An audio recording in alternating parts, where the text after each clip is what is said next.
School ফাঁকি দিয়ে এসেছে সুলতানা। সুলতানা ঘরে ঢুকতেই অবাক।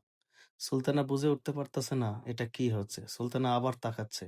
সে আবার দেখলো না, সেম জিনিস।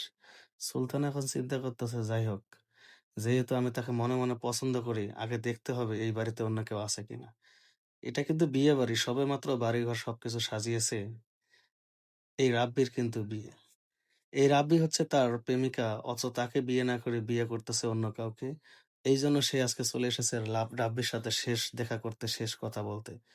কিন্তু সে রাব্বিকে দেখে তার আর মাথা ঠিক নাই। সে ভাবতেছে, যাক, যেহেতু রাব্বির বিয়ে অন্য কারো সাথে হয়ে যাচ্ছে, আজকে আমি যেভাবে রাব্বিকে দেখছি, আজকে রাব্বিকে আমি সারপ্রাইজ দেবই। কারণ অন্য কারোর সাথে বিয়ে হয়ে গেলেও সমস্যা নাই। আমার পাওনাটা আমি আদায় করে নেব। এখন সে রাব্বি বাড়ির পুরো দিকে দেখতেছে কেউ আছে কিনা। এখন ঘরের মেইন দরজা খুলে দেখলো যে বাইরে কেউ আছে কিনা। দেখলো যে না, কেউ নাই। এখন সে অনেক খুশি, যাক, তার মানে বাড়িতে কেউ নাই। সে এখন ১ পা ২ পা করে একদম রাব্বির কাছে বরাবরে চলে আসলো।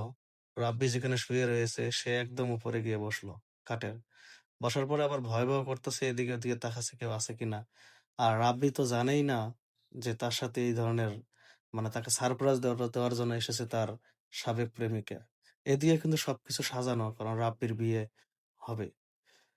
আর এইদিকে দেখেন সে এসে এখন কি করবে, মানে রাব্বিকে জড়িয়ে ধরবে এরকম চিন্তা ধারণা করতেছে। কিন্তু রাব্বি আসলে কল্পনাও করতে পারেনি যে এমন একটা দৃশ্য তার সাথে হবে বা দৃশ্য ঘটবে। এখন সে তো শুয়ে রয়েছে, এখন তার বান্ধবী, তার প্রেমিকা, দেখেন। এখন সে, কি ব্যাপার? তুমি এই জায়গায়? বলছে, হ্যাঁ, আমি এই জায়গায় আসতে পারি না? এখন সে বলতেছে, তুমি আজ যখন এসেছো কেউ কি দেখে নাই? কয় যে, না, কেউ দেখে নাই। বলছে, শোনো, চিন্তা করো না, তোমাদের বাড়ি ফুল ফাঁকা। আমি স্কুল ড্রেস পরেই পালিয়ে এসেছি, কারণ তোমার সাথে আজকে আমি দেখা করবো। এখন সে বলছে, তোমার কি মাথা ঠিক আছে? দেখো, পুরো বাড়ি সাজানো হয়েছে, আমার মনে করো বিয়ে। আর এই সময় তুমি এখন এসেছো, যদি এটা কেউ দেখে তাহলে মান সম্মান থাকবে? আমার বিয়েটা ভেঙে যাবে না? তুমি এখান থেকে চলে যাও।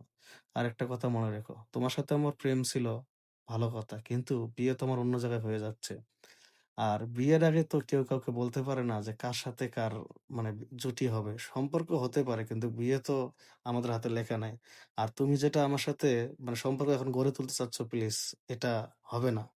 কারণ আমি চাই না আমি আমার স্ত্রীকে ঠগাই আর তুমি তুমি তোমার যাকে যাকে বিয়ে করবে সেই স্বামীকে ঠগাও। কারণ কার সাথে কার জোড়া লেখা একমাত্র আমরা কেউ জানি না, একমাত্র উপর আল্লাহ জানে। এই জন্য তুমি প্লিজ এখান থেকে যাও।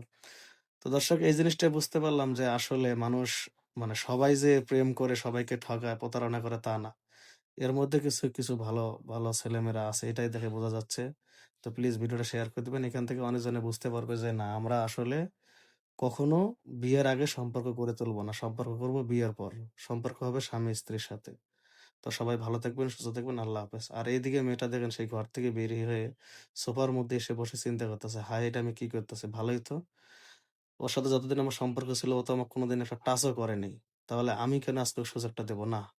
ও যেমন ওর বিয়ে করে ওর বউকে নিয়ে সুখে থাকবে, এরকম আমিও বিয়ে করে আমার স্বামীকে নিয়ে সুখে থাকবো। ভিডিওটা ভালো লাগলে প্লিজ ভিডিওটা একটা শেয়ার দিয়ে দেবেন।